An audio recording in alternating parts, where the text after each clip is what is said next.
Hey everyone, it's Jeff. I hope you're doing well. So around this time last year, I remember coming across a video for the gender tag, which was created by Ashley Wilde, who is a very well-known artist, poet, writer, and I saw it and I was like, I really want to do that. I want to be a part of that project. Fast forward to right now, and I haven't done it yet, but I still want to. So today we're gonna do the gender tag.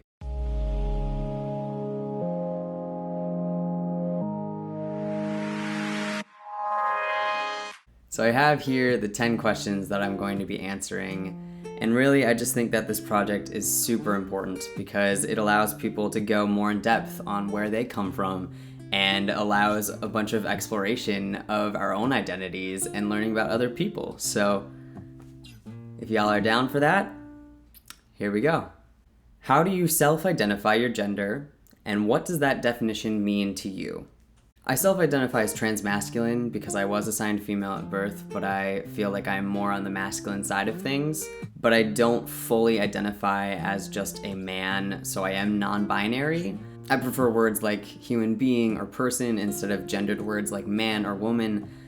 But it's odd to me that I'm also okay with just being called male. What pronouns honor you? I am honored. I love that phrasing, by the way. I am honored by he, him, his. Describe the style of clothing that you most often wear. So during the weekdays, I'm mostly wearing professional clothing, button-ups, business slacks, sometimes ties. And then at night is where I kind of bring out my, style of t-shirts, band t-shirts, skinny jeans, kind of, I guess, punk and hipster, if we're gonna use attributes to that.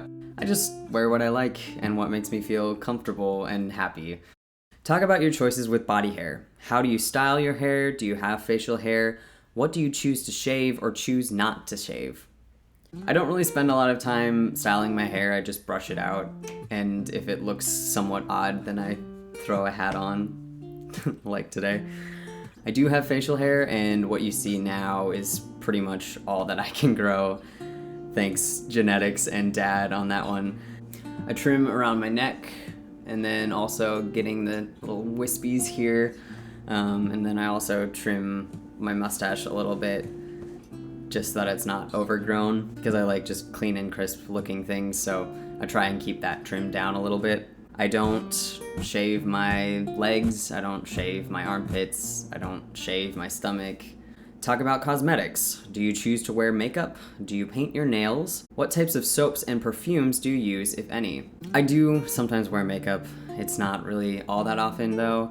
I wear a foundation sometimes when I'm filming things. I'm not wearing anything right now, but if I have a lot of acne, I sometimes feel kind of pressured to cover that up in some way, shape, or form. I do like wearing eyeliner, so if I'm going to a show or going to a party, I will sometimes put on eyeliner because I like the way that it looks and I like the way that it makes me feel. I don't paint my nails, but that's mostly because I struggle to get it on my actual fingernail instead of just my fingers. So that's more just I am incompetent when putting on nail polish.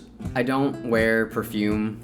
Really, I just have some deodorant, and then the soaps that I use, I've been rolling strong with some Old Spice for the last probably 4 or 5 years. I like the smell of this, and that's really all that matters to me. Have you experienced being misgendered? If so, how often? I want it to be clear that I have been on testosterone for close to 4 years now. So towards the beginning, I was misgendered quite often, and then after being on testosterone for a while, that kind of stopped, especially since I now have facial hair. So misgendered in the sense of having the wrong pronouns used for me, it doesn't really happen, but a lot of the time in interactions with people, my non-binary identity is invalidated with how people are talking to me, using words like man, bro, like gendered language used on me. That makes me uncomfortable. So I get misgendered in the sense that my non-binary side isn't acknowledged. Do you experience dysphoria? How does that affect you? I've had top surgery, so top dysphoria is very minimal for me. I do experience bottom dysphoria, and that can be very painful for me. I experience it in feeling inadequate with other people and feeling that there's a part of me that just doesn't click with what I want and what I see for myself. Talk about children. Are you interested in having children? Would you want to carry a child if that were an option for you? Do you want to be the primary caretaker for any children you may have? Even since I was younger, I've always told my parents that if I was going to have a child, I was going to adopt them. I have no interest in carrying a child. I'm having a hysterectomy soon anyway, like it's not going to be an option for me anymore. Children is kind of a loose term for me. Like I have essentially a child right now. I have a dog, and that is my little baby. That is my child that I have to take care of. So do I see human children in my future? I think that's more a conversation for who I'm going to be involved with or who's going to be my lifelong partner. As for if I want to be the primary caretaker, again, I think that's a conversation for me and the other person, because I kind of want it to be both people involved. Like I want it to be kind of an equal share. Talk about money. Is it important to you to provide for a family financially if you choose to have one? Is it important to you that you earn more than any partner you may have?